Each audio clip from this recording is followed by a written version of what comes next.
The corvo landed at her feet like a fallen star, silent and sudden, and impossibly white against the black cobblestones of the Ashvale courtyard. Sarah Voss did not move. She had learned long ago that stillness was her greatest defense, that if she made herself small enough, quiet enough, invisible enough, the world would simply pass over her like wind over stone. But the bird did not leave. It tilted its frost-pale head and fixed one obsidian eye upon her face with an intelligence that made her breath catch, and in its beak, curled and dark and impossibly old, was a scrap of parchment that seemed to pulse with a light that had no source. "Get away from that thing," Isolde Marsan said from behind her, her voice carrying the particular sweetness that always preceded cruelty. "Feral creatures carry disease, and we cannot have you contaminating the hall before the king arrives. You have floors to finish." Sarah did not look at Isolde. She looked at the bird, and the bird looked back at her, as if it had crossed 1,000 miles of frozen wilderness, specifically to find her face in this crowd, as if every beat of its white wings had been aimed at this single moment, this single girl kneeling in the snow with red hands and downcast eyes. The parchment dropped from the corvo's beak and landed between Sarah's knees.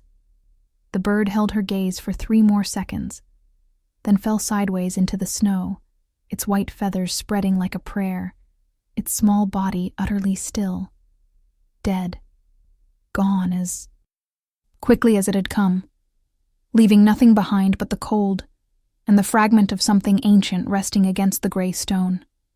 Sarah reached for it without thinking, the way one reaches for a falling glass before the mind has processed the motion, and the moment her fingers touched the parchment, the mark on her left wrist erupted in heat so sudden and so specific that she gasped and pressed her arm against her chest. The mark that her mother had covered with bandages since Sarah was 4 years old. The mark that Maren Voss had looked at with something between terror and reverence and had said, with a voice that brooked no argument, "You will never show this to anyone. Do you understand me? Never. Not as long as you live." Sarah had kept that promise for 23 years. She kept it now, pressing her sleeve down with shaking fingers, while Isolde's laughter rang out across the courtyard, and the other women of the household watched with the particular satisfaction of those for whom the world has always been glad to make room. "Clean yourself up," Isolde said, already turning away, already dismissing her as completely as one dismisses furniture.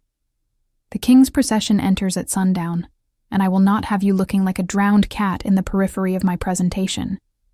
The words landed the way Isolde's words always landed, with the casual precision of someone who had spent years learning exactly where to place a blade for maximum effect, without leaving visible wounds.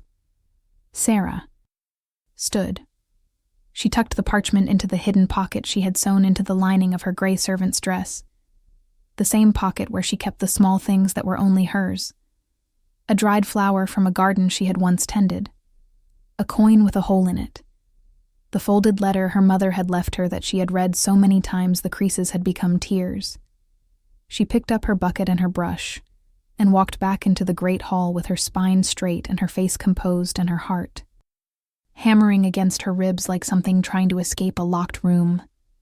If you are enjoying this story, do not forget to leave a like and subscribe to the channel for more emotional stories like this one. The Great Assembly came once every 7 years, when the 5 major clans of the Lycan territories gathered at the seat of the reigning Alpha King to renew their oaths, settle their grievances, and witness the formal claiming of a queen. Kaelin Frost had ruled for 11 years without a queen, and the 5 clans had grown restless. He was not cruel. Sarah had watched him from doorways and service corridors for 3 years, and had never seen him be deliberately unkind. He was simply elsewhere, present in body, somewhere unreachable in every other sense, his silver eyes moving over rooms and people with the expression of a man solving a problem that had already been solved and held no further interest. Isolde Marsan had spent 4 of those 11 years positioning herself as the inevitable answer to the council's question, descended from one of the oldest bloodlines in the Eastern Territories, with a political mind sharp enough to navigate clan alliances, and a beauty that was itself a form of armor. She had already negotiated with 2 of the 5 clan representatives, and had told Kaelin directly that she was prepared to accept his claim. Kaelin had said nothing in response, which Isolde interpreted as agreement, and which Sarah had interpreted as something else entirely. She did not think about why she read his silences. She did not think about the way her pulse altered whenever she entered a room where he was present. A frequency shift so subtle, she had convinced herself it was anxiety and not recognition. She had made her peace with it.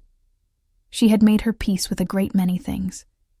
The parchment burned against her hip through the fabric of her dress as she moved through the great hall, guiding torches into their brackets, straightening the long tables, arranging the ceremonial bowls of salt and silver water that marked the assembly's sacred contracts. The mark on her wrist pulsed with every heartbeat, a slow, insistent pressure that had never been there before, not in 23 years of keeping it hidden. She paused at the eastern window and pressed her wrist against the cold stone, and breathed. Outside, the first carriages of the arriving clans were visible on the mountain road, their lanterns swinging in the early dark, like small displaced stars.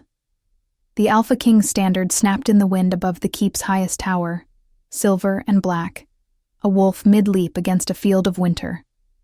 Somewhere behind her, a door opened, and the air changed. She knew it was him before she turned.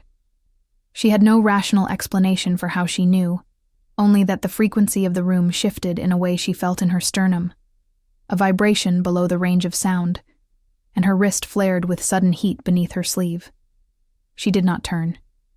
She kept her eyes on the arriving carriages and her breathing measured and her spine absolutely still. "You are Marin Voss's daughter," said a voice behind her. Not a question. Low and precise, accustomed to the world arranging itself in accordance with its observations. Sarah turned then, because refusing to turn would itself be a statement, and she had learned that invisibility required the performance of normalcy, and normal servants turned when the Alpha King addressed them. Kaelin Frost stood 6 feet. Away in traveling clothes, his silver eyes fixed on her with an attention she had never been the direct recipient of, not in 3 years of existing in his peripheral vision. He was looking at her the way he looked at things that did not fit his calculations, with an interest that was entirely against his evident preference. "Yes, my lord," she said. Her voice came out steady. She was grateful for that. "She passed last winter." "I know," he said. "I sent condolences to your father." "You did," she said. It was kind. A silence extended between them. Not the comfortable silence of familiarity, or the loaded silence of animosity, but a third kind that she did not have a category for, that felt like the moment before a storm declares itself, when the air pressure drops and the birds stop and the world holds its breath. His eyes moved to her left arm. Not her face. Her arm. A coldness moved through her that had nothing to do with temperature. "Your sleeve," he said. She looked down. Parchment's heat had somehow, impossibly, bled through the fabric of her dress and was visible as a faint luminescence along the inside of her wrist, barely there, the ghost of a glow that would have been invisible in any other light but the particular gray quality of this early evening. She pulled her sleeve down. "Forgive me, my lord. I must have brushed against a candle." He looked at her for a long moment with those silver eyes that gave nothing away and everything at once. "Of course," he said. And then he was gone, and the air pressure returned to normal. And Sarah stood at the eastern window with her heart in her throat, and her wrist burning, and the absolute conviction that something had just begun, that she did not know how to stop. The assembly formally opened at the 8th hour, with the thunder of drums and the long, mournful note of the ceremonial horn that called the clans to witness. Sarah watched from the servants' gallery above the great hall, pressed against the wall in the shadows with 3 other household girls who were not invited to participate but were required to be available, a distinction that described most of her existence with uncomfortable precision. Below, the 5 clan representatives took their places at the great round table that had been constructed for this specific purpose, a table with no head, because all clans were theoretically equal in assembly, though everyone understood that the chair nearest the fireplace was where Kaelin sat, and that nearness to Kaelin was its own hierarchy regardless of what the table's geometry implied. Isolde Marsin stood at his right hand in a dress the color of deep winter, her dark hair arranged with the careful artlessness of someone who had spent 2 hours achieving it. She was, objectively and comprehensively, beautiful. Sarah watched her the way she watched things that occupied spaces she had no access to, with a kind of archaeological detachment, trying to understand the rules of a country she would never visit. The opening oaths proceeded in the formal language of the old pack law, each clan representative pressing their palm to the silver basin and speaking words that had been spoken at every assembly for 400 years. The hall smelled of pine resin and burning cedar, and the particular cold, clean scent that preceded snow. And Sarah pulled her gray wool shawl tighter and watched and tried to ignore the way her wrist had not stopped its low, insistent pulsing since the moment in the corridor.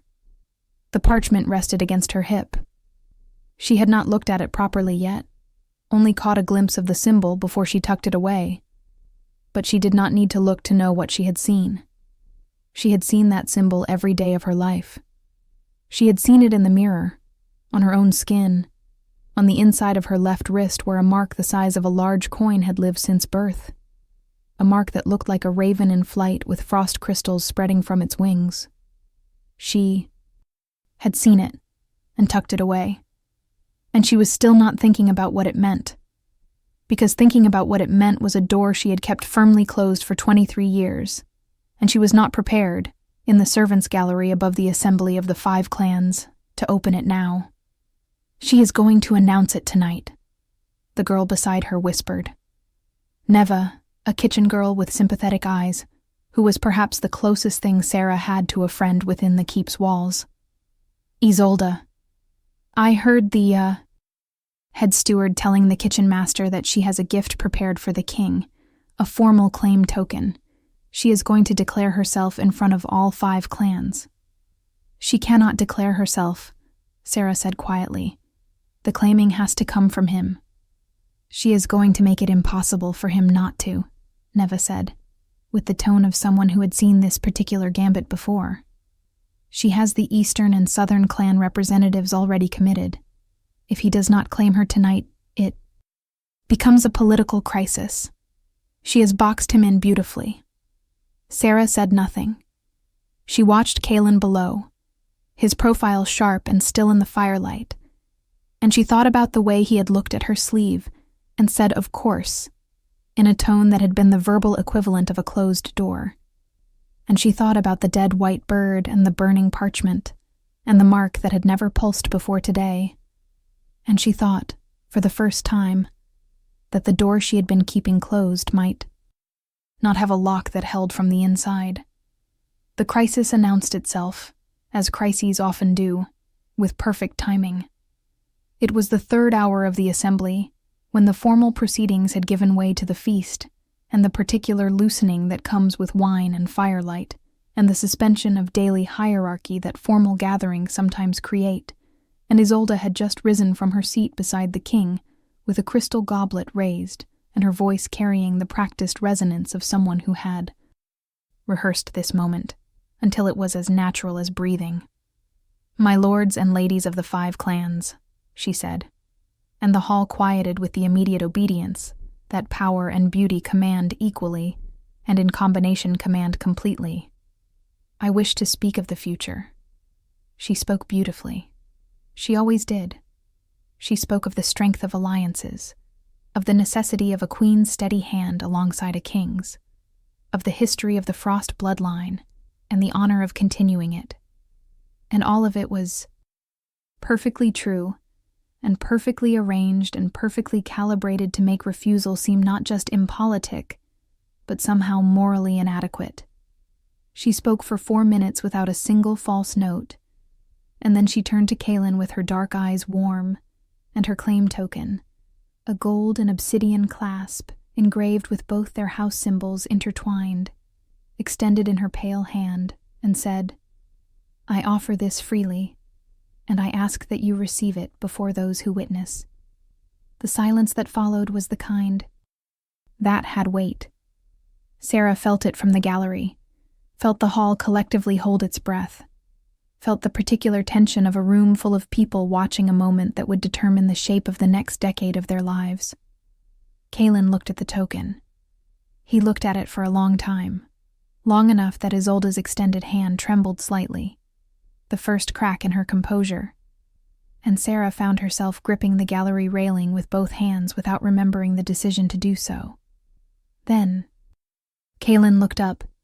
He did not look at Isolde. He looked at the gallery. He looked at the exact shadow where Sarah stood pressed against the wall in her gray wool dress, and his silver eyes found her face in the dark with a precision that should have been impossible. And the mark on her wrist went from a pulse to a roar, and the parchment in her pocket ignited. Not with fire. Nothing burned. But the heat was sudden and total, and Sarah made a sound she could not suppress. A short, sharp intake of breath, and Neva grabbed her arm and said, "What is wrong with you?" And Sarah was already pulling the parchment from her pocket with shaking hands, because it was not just warm anymore. It was vibrating, and the symbol on it was glowing with the same cold blue-white light that was now. She realized with a terror that was very close to something else entirely, visible through her sleeve, visible to anyone who happened to look, which in a gallery directly above the great hall of the Assembly of Five. Clans meant visible to a great many people who would have no framework for what they were seeing, and would therefore react in the least convenient possible ways. "Sarah," Neva whispered, "your arm." "I know," Sarah said. I know, I just need to."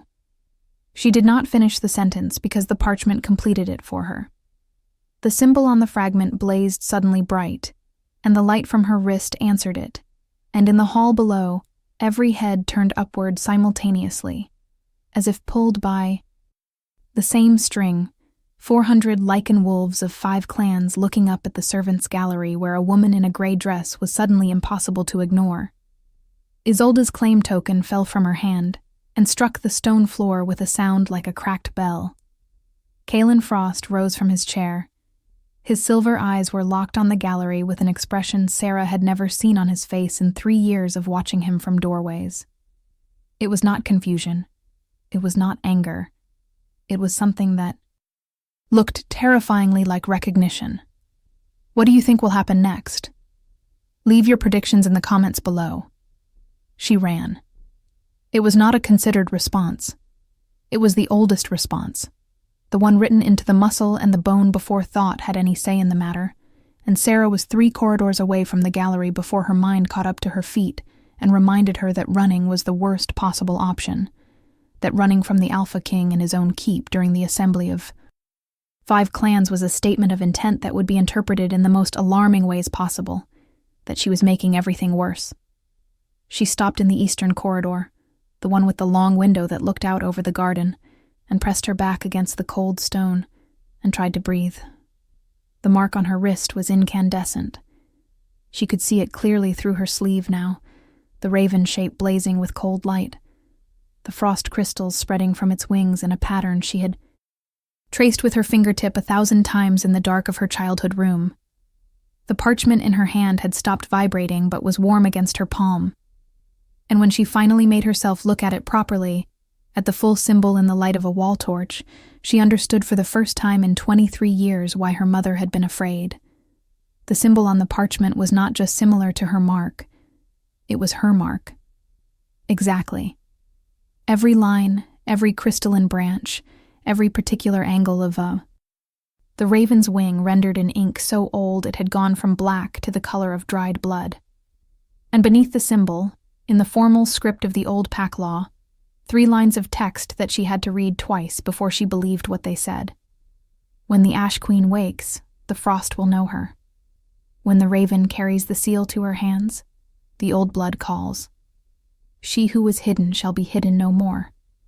For the world requires what was buried, and the buried shall rise. She was still reading it. When the footsteps reached her, She had enough warning to press the parchment against her side before the door at the end of the corridor opened, and Kaelin Frost walked through it alone, without guards, with an urgency entirely at odds with his habitual stillness. He stopped when he saw her. She had nowhere to go. The window was behind her, and he was between her and the only door, and she understood with a clarity that was somehow both terrifying and peaceful, out of options. She lifted her chin. She did not think about it.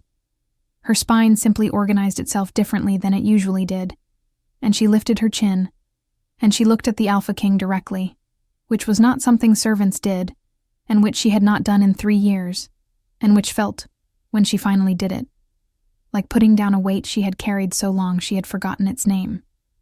His silver eyes met hers. The distance between them was 10 feet, and felt like nothing. The mark on her wrist blazed.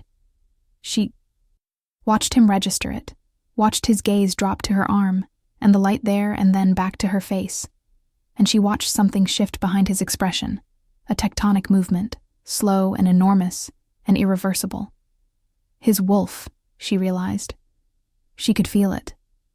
The same way she had always felt the frequency change when he entered a room, only now it was not a subtle shift.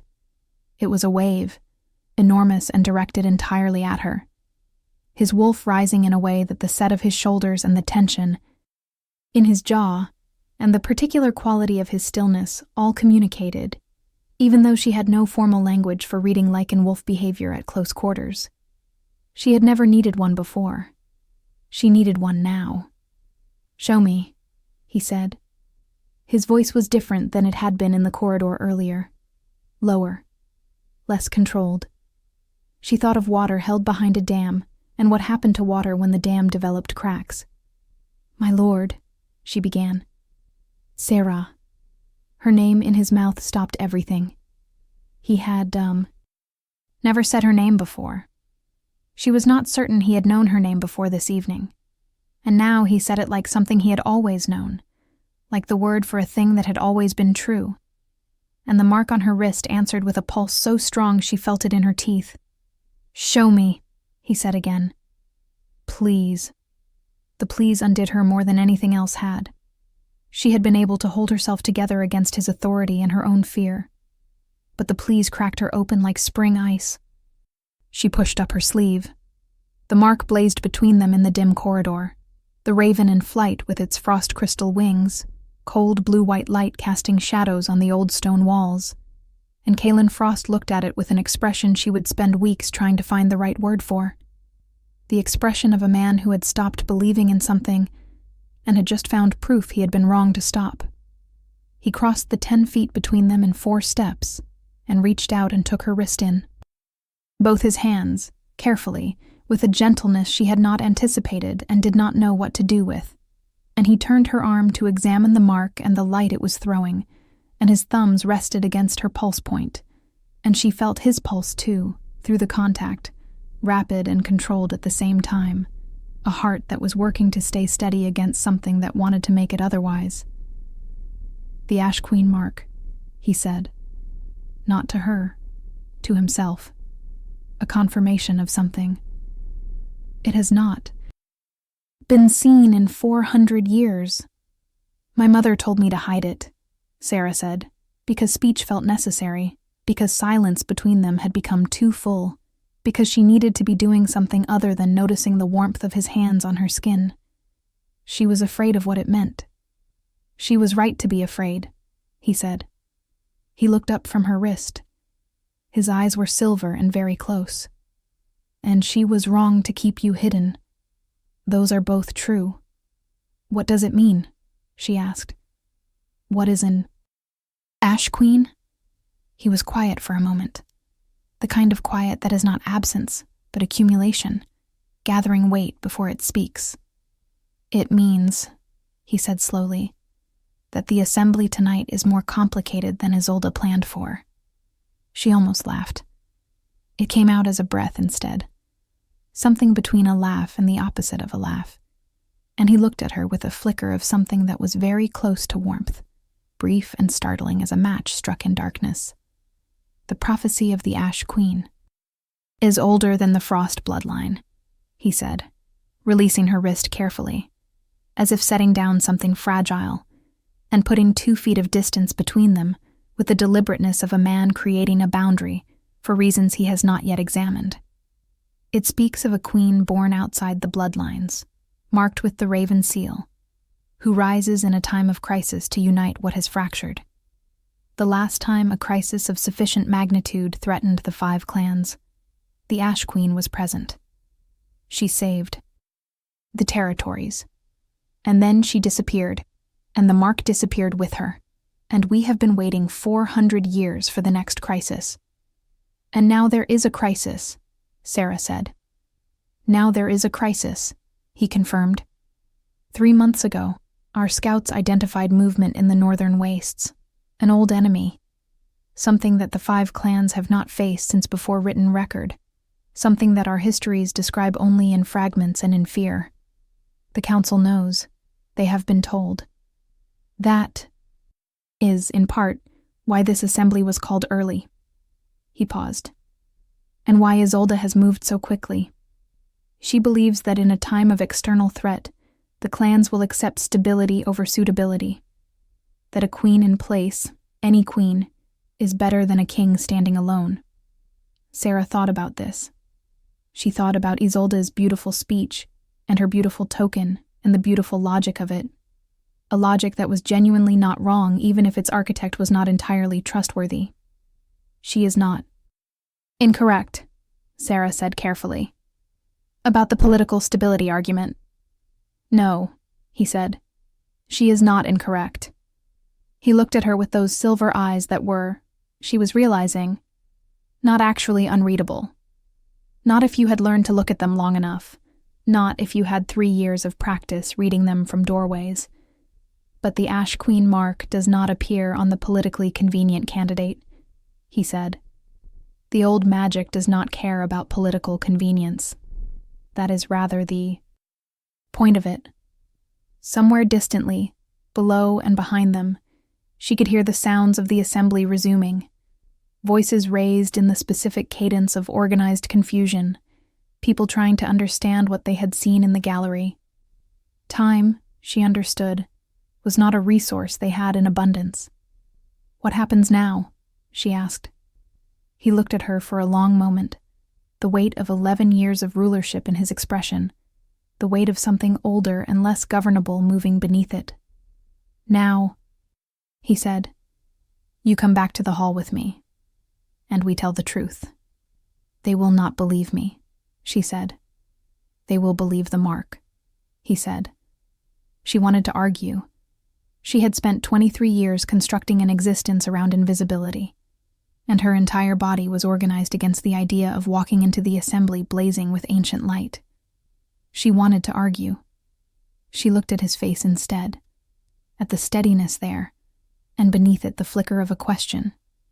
Not commanding, but asking. Waiting for her to decide. All right, she said. She did not recognize her own voice.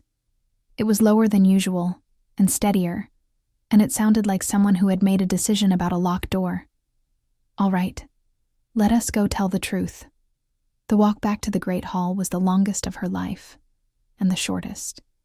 She was aware of every stone under her feet, and every torch on the wall, and the cold air moving through the keep's high corridors, and the warmth radiating from the man walking one step.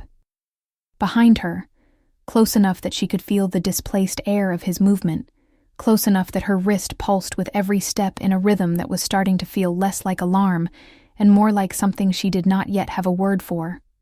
The great hall doors were open. The sound of 400 people sorting through surprise reached them before they reached the threshold, and Sarah stopped at the door and pressed her hand flat against the old wood and breathed once, deeply, the way she had. Learned to breathe before every performance of normalcy her life had required of her. Kalen stopped beside her. He did not touch her. He stood close enough that she could feel him there, a solid warmth in the cool corridor, and he said nothing, which was exactly the right thing. She pushed the door open. The silence that fell was instantaneous and absolute. The way silence falls when 400 wolves simultaneously register the presence of something their instincts do not have a category. 4. Sarah walked into the great hall of Ashvale Keep in her gray servant's dress, with her left sleeve pushed up and her wrist blazing cold blue-white in the firelight. And she walked the length of the great round table, with her spine organized the way it had organized itself in the corridor, her chin level, her eyes moving over the assembled faces of 5 clans, with an expression that was not defiance and not apology and not performance, but something closer to arrival, the expression of someone who has walked a very long road and has just, finally, reached the place they were walking toward. Isolde's face was the one she let herself look at last. It was worth waiting for. The careful composure, the years of positioning, the beautiful certainty of a woman who had decided the board had no pieces that could threaten her queen. All of it present, and then very suddenly, in the span of a single heartbeat, somewhere else. Isolde looked at Sarah's wrist. She looked at the mark, and Sarah watched her understand. If you want to see how this story ends, make sure you are subscribed with notifications on. Kaelin Frost stepped up beside Sarah at the head of the round table and addressed the assembly in a voice that carried without effort the voice of a man who had never needed to raise it to be heard. "What you see on this woman's wrist is the Ash Queen seal," he said. "The mark of the old prophecy. I know that many of you were taught this prophecy as history rather than active reality. I ask you to reconsider that interpretation." The silence held. He continued. 3 months ago, our northern scouts identified signs of the hollowing, the ancient corruption that destroyed the original Lycan territories before the founding of the 5 clans. It is moving south. It is moving faster than our projections suggested. And according to the prophecy that your grandparents' memorized as children, the only force capable of standing against it is the Ash Queen. A sound moved. Through the hall, not quite a murmur, more fundamental than that. A collective animal sound. The sound of 400 wolves processing threat on an instinctive level that ran below speech.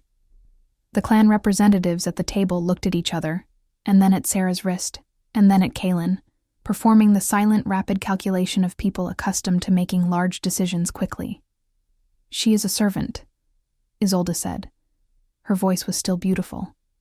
It was no longer controlled in the way it had been before, but it was still beautiful, and it still carried, and the challenge in it was real, regardless of how it arrived. "She was a servant," said the Blackwood representative, an older woman with white braids and sharp eyes, who had been watching Sarah since she entered the hall with an expression of focused intensity. "Before tonight. The mark changes the designation. The mark could be false," Isolde said. "It could be a fabrication, a trick, a piece of theater designed to undermine a legitimate political process. We have no verification. We have 400 years of documentation describing that exact mark in exact detail," the Blackwood representative said calmly. "The frost raven with spreading crystals, blazing cold light at moments of awakening. It was not fabricated. Our lorekeepers have copies of the original texts. We can verify within the hour." "Then verify," Isolde said. She turned to Kaelin with her dark eyes holding something that was no longer warmth and had not quite arrived at its final destination. Something still traveling. "And in the meantime, I ask that you not make decisions in the heat of a dramatic moment that you will need to unmake later. The assembly deserves careful consideration. I deserve careful consideration." "You will have it," Kaelin said. His tone was not unkind. It was also not uncertain, and Isolde heard both things, and something in her expression finalized its journey and arrived at its destination, which was a cold and particular kind of fury that was the province of people who have planned very carefully for a future that has just declined to cooperate. The verification took 90 minutes. Sarah sat in an anteroom adjacent to the hall with the Blackwood lorekeeper, an elderly man named Aldrich whose hands shook slightly with age, but whose mind was a steel trap sprung with perfect precision. And he compared her mark against 3 separate documented versions of the Ash Queen seal. He used a glass to examine the detail. He asked her questions in the formal language of the old pack law that she answered as well as she could, which surprised him. She could see it. The surprise of a scholar who had not expected a servant girl to have any familiarity with archaic ceremonial dialect. Her mother, she told him, had taught her. Maren Voss, who had been born in the Eastern Territories before she married down and moved west, who had spent 20 years of her life keeping Sarah's secret, and who had, Sarah now, understood, spent those same 20 years quietly and systematically preparing Sarah for a revelation she knew was inevitable, and had prayed would not come during her own lifetime. She knew, Aldrich said, not accusatory, wondering. She knew what you carried. I think she did, Sarah said. I think she was afraid of what it would mean for my life. Aldrich looked at her with an expression that combined scholarly excitement and genuine compassion in proportion she had not expected from an elderly man in ceremonial robes. She was right to be afraid, he said. And she was right to prepare you. The Ash Queen does not have an easy road. No one has told me yet what the road is, Sarah said. Only that there is one. There is one, he confirmed. He set down his glass. He looked at her wrist, still glowing softly in the lamplit room, and then at her face. You have a great deal of power inside you that has not yet woken, he said. The mark blazing is the beginning. The prophecy describes a full awakening, a transformation that is both physical and metaphysical, that restores to the Ash Queen abilities that the 5 clans lost when the bloodline went dormant. It will not be comfortable. It will not be quick. But when it is complete, you will be capable of things that have not been seen in 4 centuries. Sarah absorbed this. And if I decline? She asked. Aldrich looked at her steadily. The hollowing does not decline, he said. She sat with that for a moment, with the particular quality of a door that swings in one direction. Then she nodded. She stood. She smoothed her gray dress with both hands, an automatic gesture, the gesture of someone preparing to be presentable. And then she caught herself doing it and almost laughed, because presentable was no longer the frame that applied, and it had probably never been the frame that applied. And her mother had known that and prepared her for everything except the moment when she would need to stop performing smallness. She pulled her sleeve up. The mark blazed clean and cold and unhesitating in the anteroom, and she let herself look at it, really look at it, for the first time without the filter of her mother's fear or her own careful invisibility.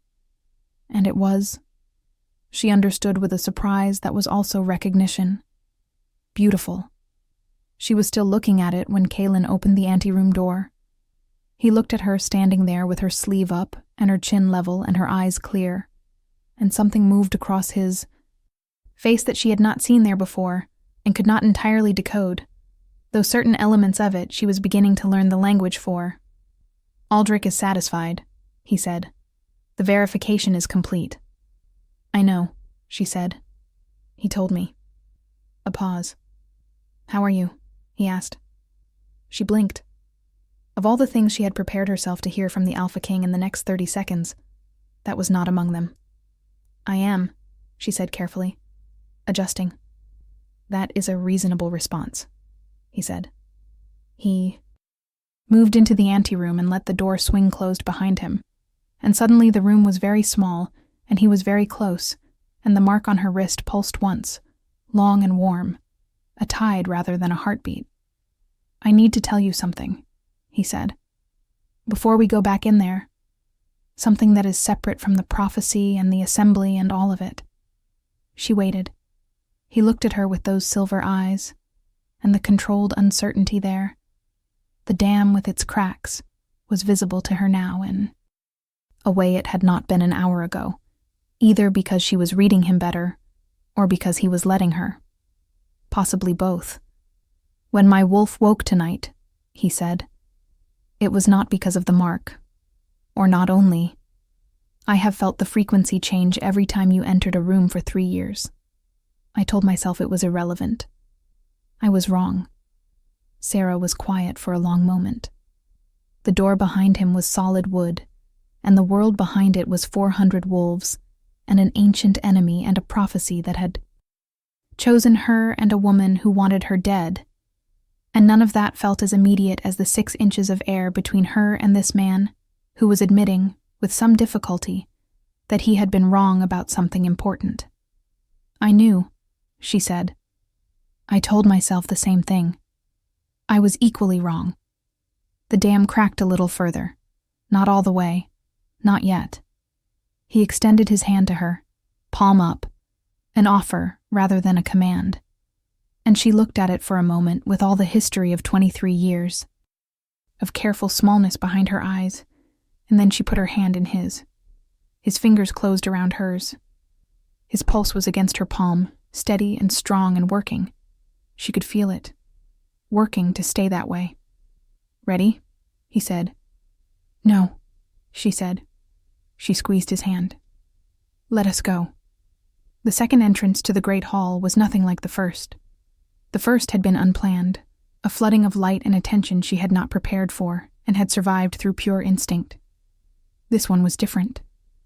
This one she walked into with her eyes open and her hand in the Alpha King's and the Ash Queen mark blazing on her wrist for every wolf in the room to see.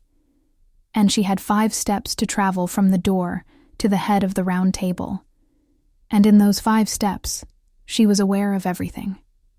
The heat of the fire on her left side, the cold draft from the high windows on her right, the smell of pine and candle wax, and the particular sharp, clean scent that she was beginning to understand was Kalen himself, the sound of 400 held breaths, and underneath all of it, beneath the noise and the light and the fear and the strange exhilaration, a hum, low and constant and unmistakable, the hum of something waking up inside her that had been asleep for 23 years, something vast and unhurried and very, very old. It recognized the room. It recognized the wolves. It recognized, with a patience that was beyond anything Sarah herself had ever managed, that it was finally time. The weeks that followed the assembly were the most disorienting and the most clarifying of Sarah's life, a combination that should not have been possible, and turned out to be the essential quality of genuine change.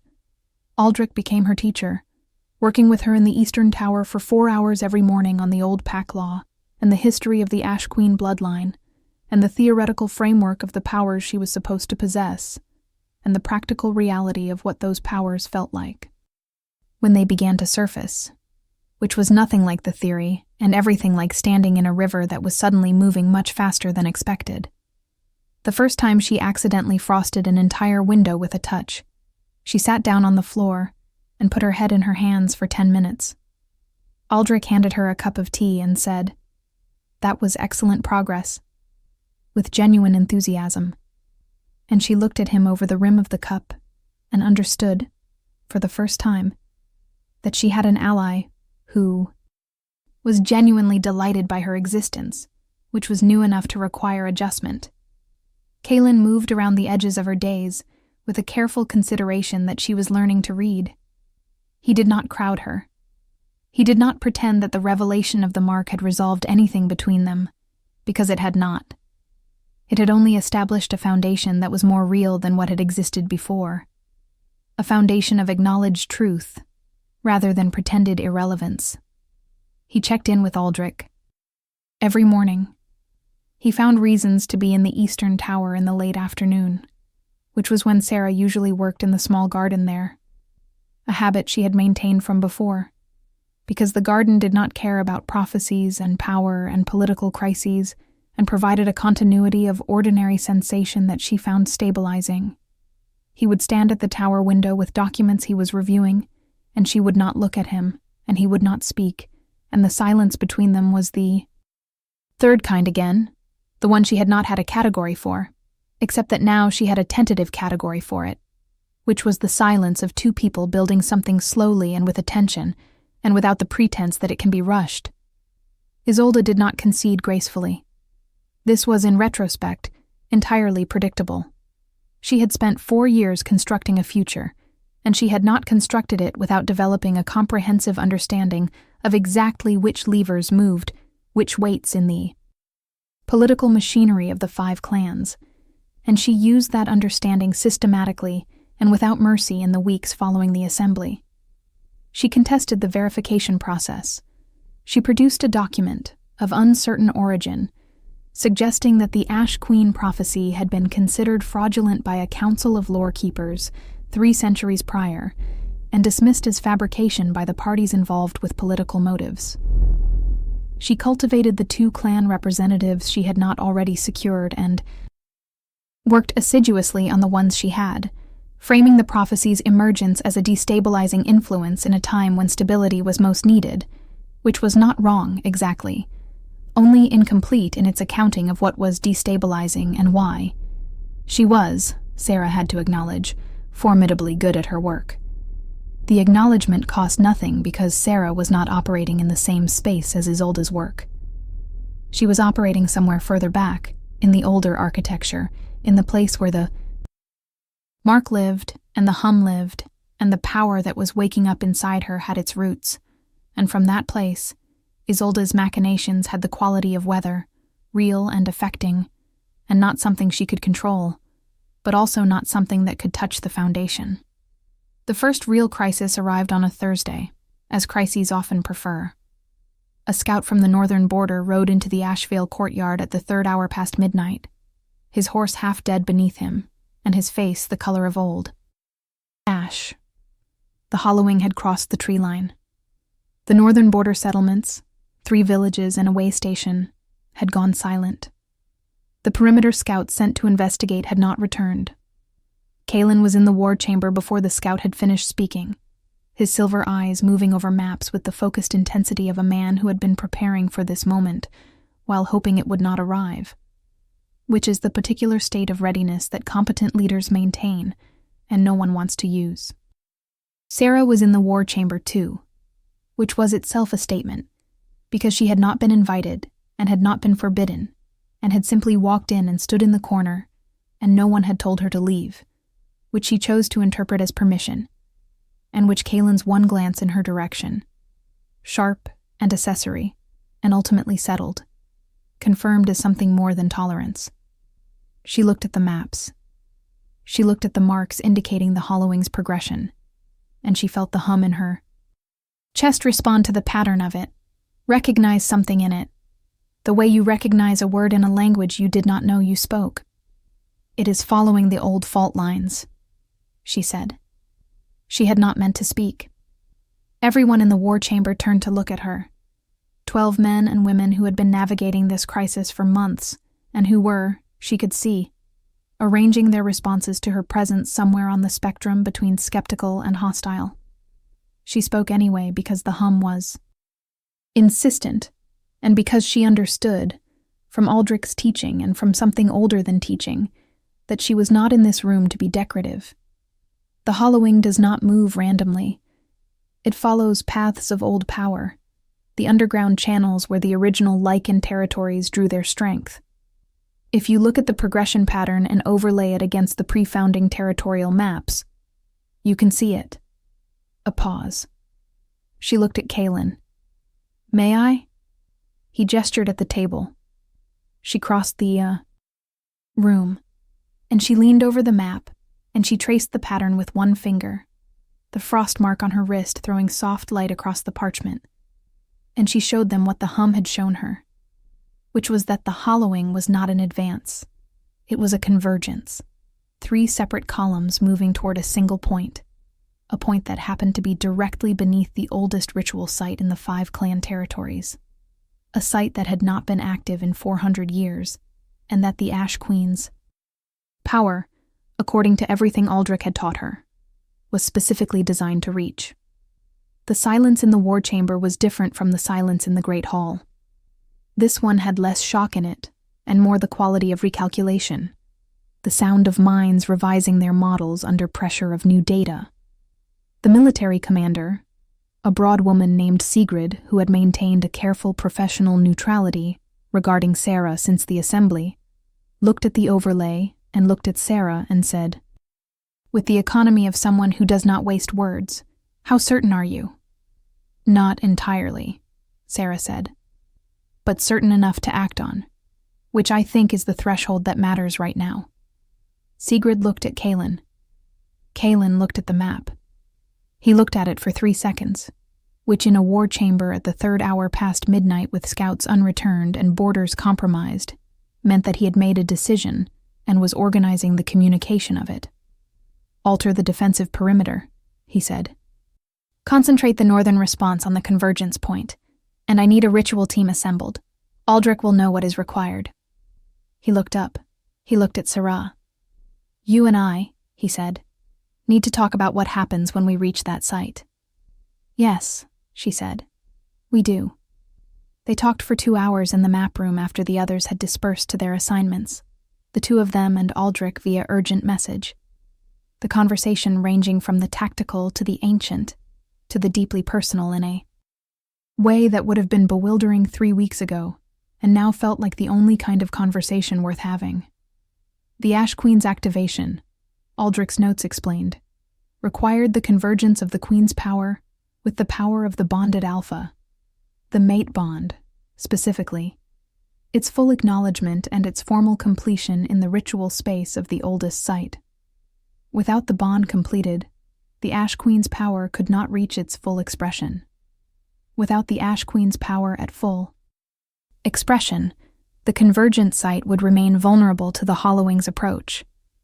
The political and the personal and the prophetic were, it turned out, entirely tangled, as they had perhaps always been, as the old magic had perhaps always intended. You cannot force this, Sarah said. She was looking at the map because looking at him directly during this particular conversation required more steadiness than she was certain she had. I know that. I want to be clear that I know that. If the bond is not real, it will not work, and we will need another solution. I am not asking you to perform something you do not feel in order to save the territories. Sarah, he said. His voice had the quality it had had in the anteroom, the dam with the cracks, the accumulation before speech. She made herself look up. He was looking at her with an expression she was no longer entirely at a loss to read, and what she read in it was something that had been building for 3 years from across rooms, and doorways, and the particular charged quality of silences neither of them had been willing to name until now. I have been feeling this for 3 years, he said. I have not been performing anything. I have been, in fact, rather aggressively failing to feel nothing, which is the inverse of performance and requires considerably more effort. She looked at him for a moment. That, she said, is the least romantic description of falling in love I have ever heard.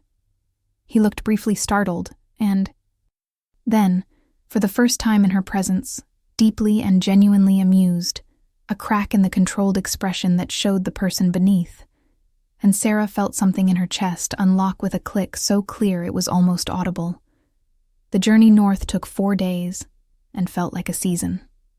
Sarah rode with Kaelin's company and Aldrich and a ritual team of 7 and a military escort of 40, and in 4 days she learned more about herself than in the previous 23 years combined, partly because the closer they moved to the ancient site, the louder the hum became, and the more insistently the power inside her pressed against its own edges, and partly because traveling in close proximity to Kaelin Frost for 4 consecutive days stripped away the formal distance of the keep with its corridors and hierarchies, and left only the reality of 2 people navigating the same difficult terrain in the same difficult moment, which was, it turned out, a very effective way to know someone.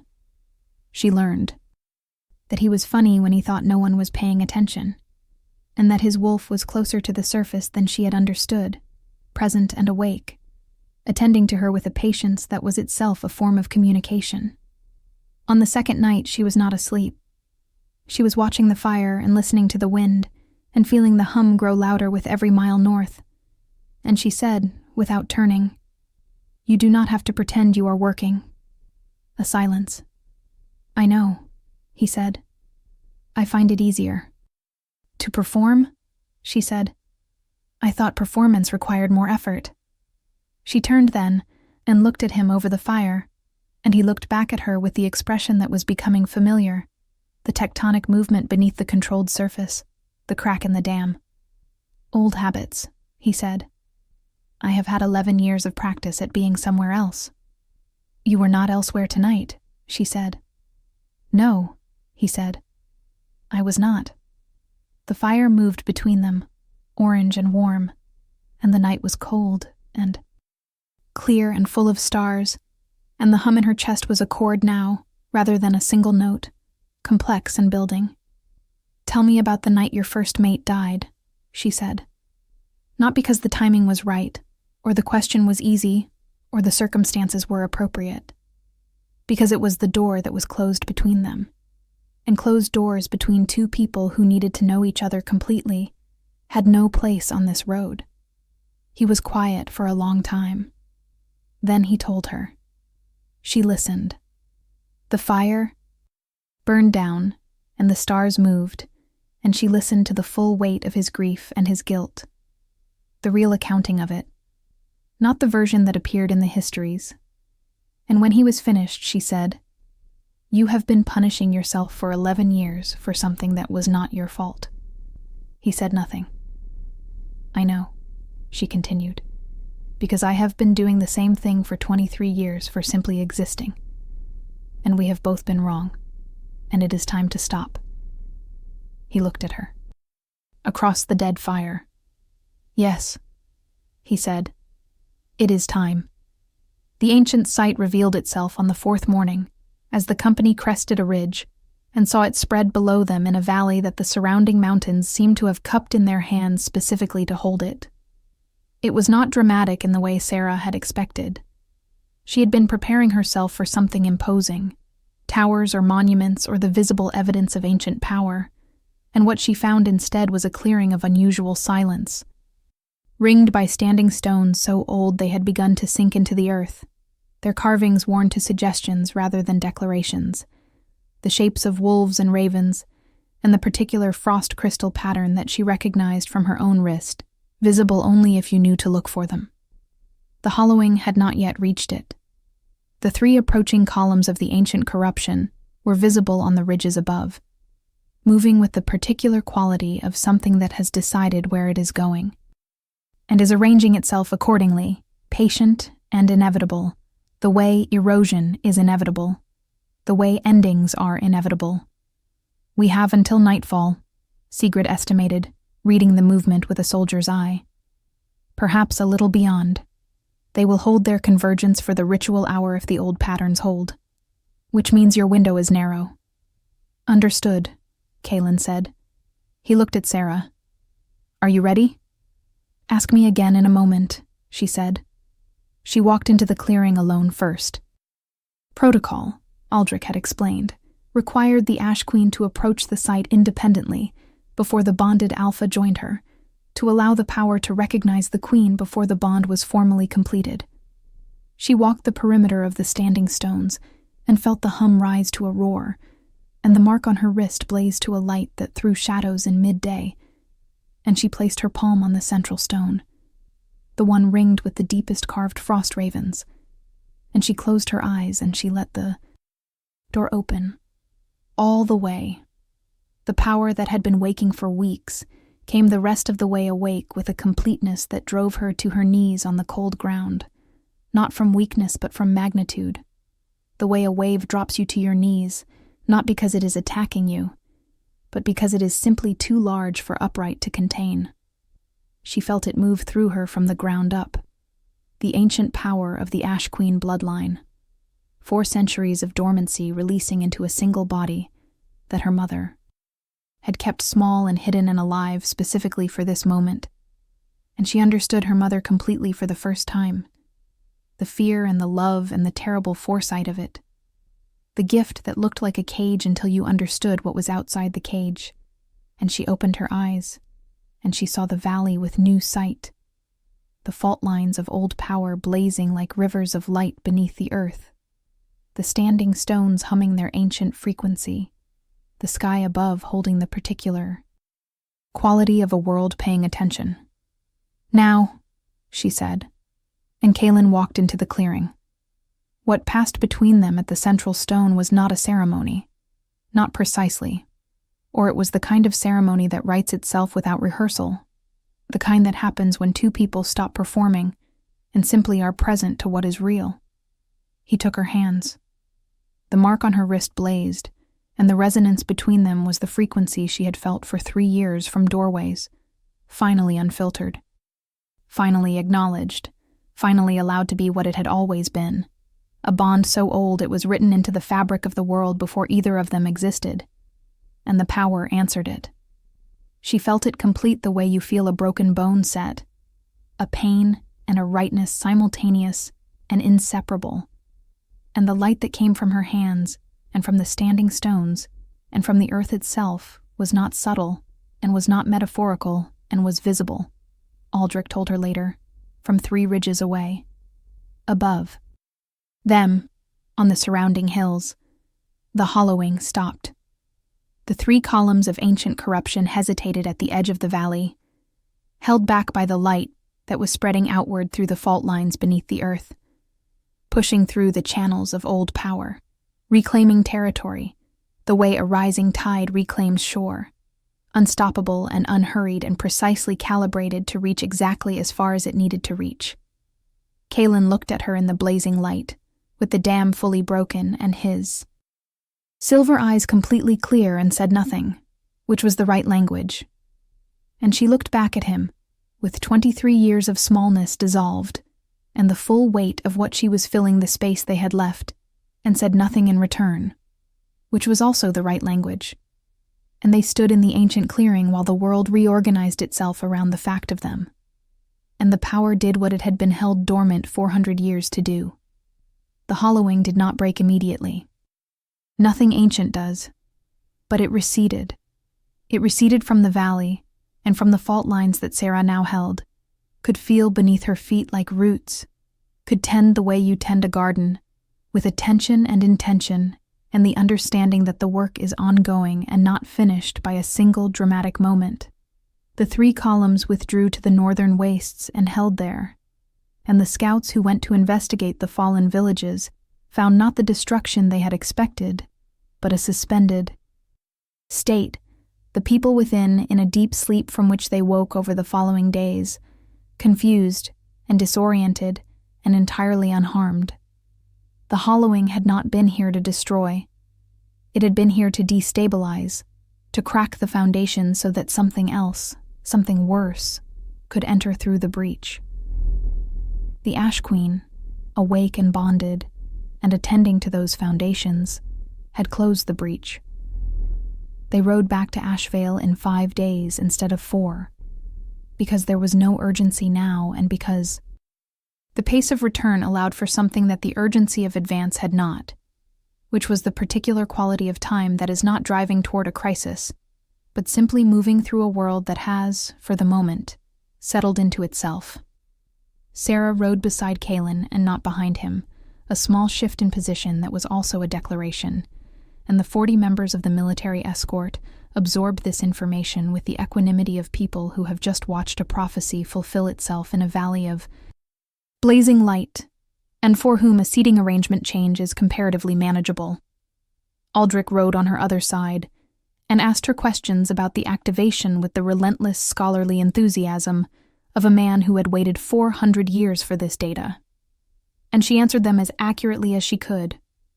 And when she could not find words for what she had experienced, she said so. And he wrote down the shape of the inadequacy instead, which he assured her was also valuable. She laughed at that. She laughed more, she was realizing, than she had in years, a loosening that was related to, but not entirely explained by the events of the past weeks, that was also related to the simple fact of being known, of having the person riding beside her hold the full weight of who she was without finding it too much. Isolde was waiting in the courtyard when they returned, because of course she was. She was also not alone. She had, in their absence, made several more moves on the political board, and the Eastern Clan representative standing beside her in the Ashvale courtyard was a visible indication of the particular shape of the problem. Sarah had expected this. She had thought about it on the road, about the difference between a crisis that ends in a valley and a world that goes on after the valley, and the work that the going on requires, and she was not, she understood, afraid of Isolde. She had been afraid of Isolde for 3 years, because Isolde had represented everything Sarah was not. In a world that valued the things Sarah lacked. That world had changed, and Sarah with it.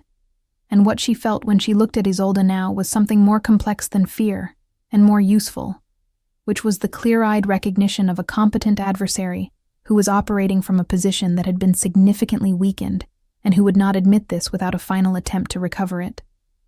Kaelin dismounted first, and turned and offered Sarah his hand for her dismount.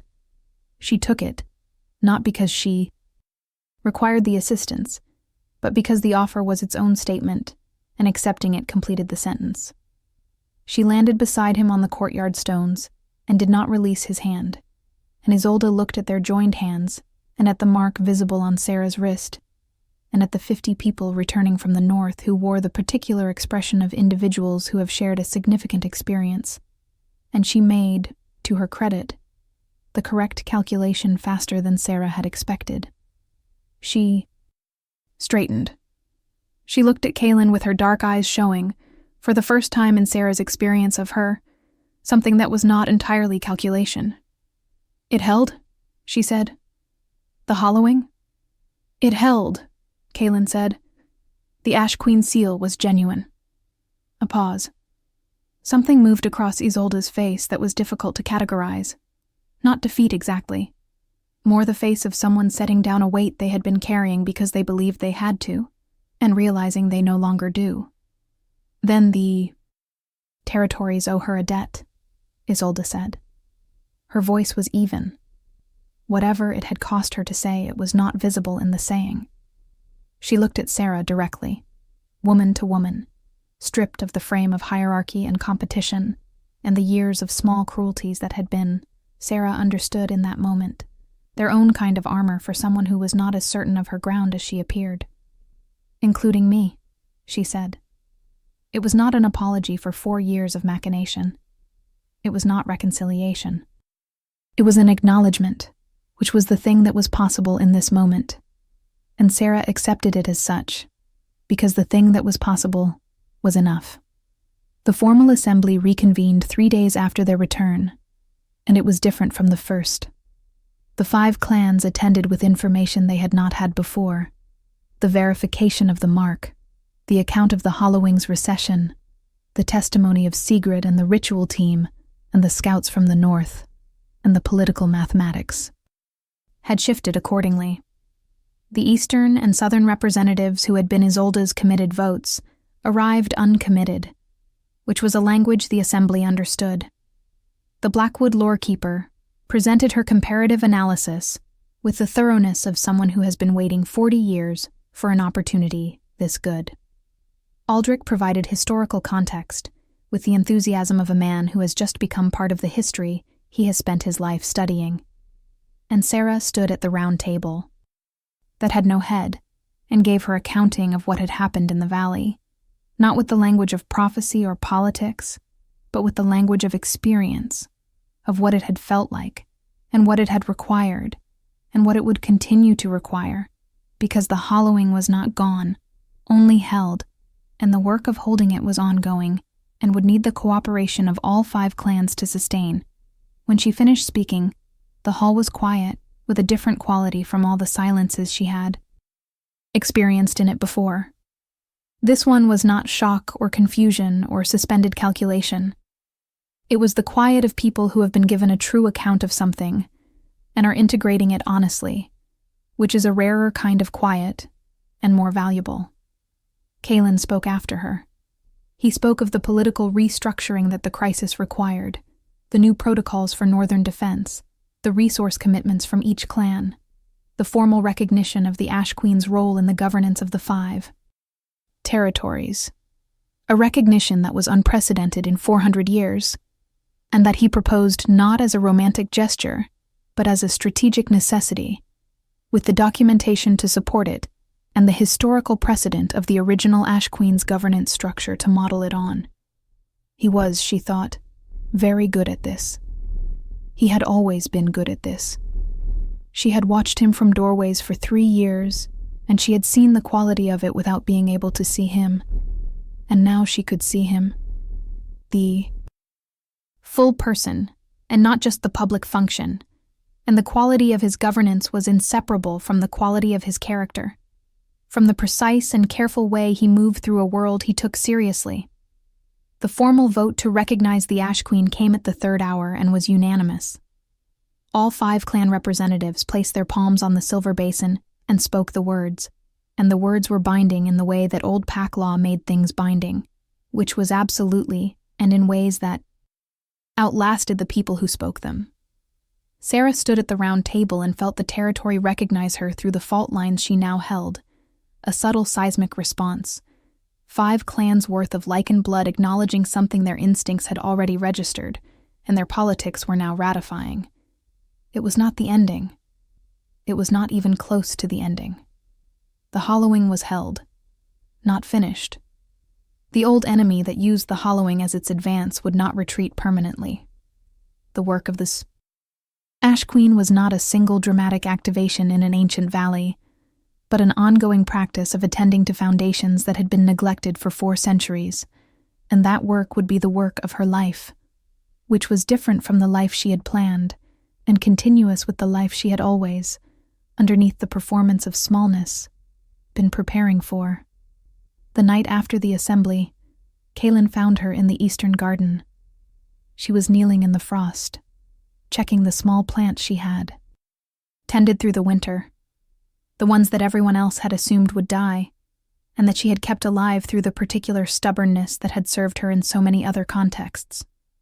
He sat on the stone bench nearby and watched her work, and the silver wolf was there too, visible at the garden's edge, its pale coat bright in the darkness, its amber eyes patient and attending. "He is always here," she said, without looking up from the plants. "When you are here," Kaelin said. "He has been here since the first winter you came to the keep." She sat back on her heels and looked at the wolf and then at the man. The mark on her wrist was warm and steady, no longer blazing, no longer urgent, settled into a frequency that was simply present, the way your own heartbeat is present when you have stopped being afraid. "We have a great deal of work ahead of us," she said. "We do," he agreed. "The territories, and the hollowing, and the council, and the reconstruction of the northern settlements, and whatever is behind the hollowing that we have not yet faced." "Yes," she said. "All of that." A pause. "And also," she said, "this." She gestured between them, a small motion, encompassing something too large for gesture. "Specifically this." He was looking at her with the expression that was fully his now, that she knew now, the person behind the dam and the public function, and the 11 years of practiced absence, present and attending, and not performing anything. "Specifically this," he agreed. He held out his hand. She took it. The garden was cold and quiet around them, and the wolf watched from the edge of the dark with its patient amber eyes. And somewhere to the north the fault lines held, breathing with a steadiness that was new and would require tending, and was also, undeniably, the most important thing either of them had ever helped to build. If this story touched your heart, share it with someone who loves epic romance. Tell me in the comments. Did you see this ending coming? She had been hidden her entire life.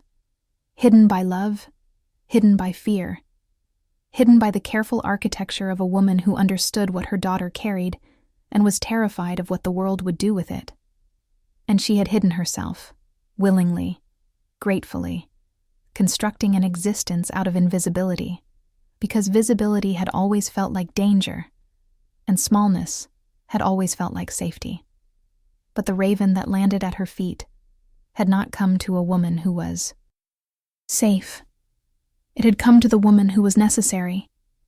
It had come to the woman who was, underneath all the hiding and the gray dresses and the careful management of her own presence, the thing the world had been waiting for. The Ash Queen was not a title. It was not a rank or a role or a political position, though it was all of those things too. It was a returning. It was the world insisting on a truth that had been deferred for 400 years, and the woman it insisted upon, who had spent 23 years learning to be invisible, turned out to be exactly the kind of woman who, when she stopped hiding, was impossible to look away from. She knew this now. She held it the way she held the fault lines, with attention and intention, and the understanding that the holding was not passive, but active. Not a single moment, but an ongoing choice. She chose it every morning when she rose before dawn and went to the Eastern Tower to work with Aldrich. She chose it every time she walked into the war chamber and gave her accounting without apology.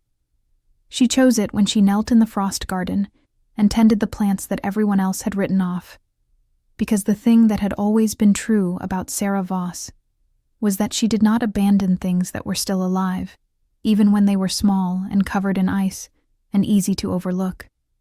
The Corvo had known. That was perhaps the part she returned to most often, the part that made something ache with recognition. The image of a white bird crossing 1,000 miles of frozen wilderness to land at the feet of a woman in a gray dress, kneeling in the snow, made small by years and love and fear, with a prophecy in its beak and an intelligence in its eye that recognized her before she recognized herself. The bird had known what she was before she knew. The ancient magic had known. The fault lines beneath the earth had known. And her mother had known, which was the knowing that contained all the others, the knowing that said, I see what you carry, and I am afraid, and I love you, and I am going to give you every tool I have, and then I am going to trust the world to be ready for you when you arrive. She had arrived. The world had been waiting, and she, at last, had stopped running from it.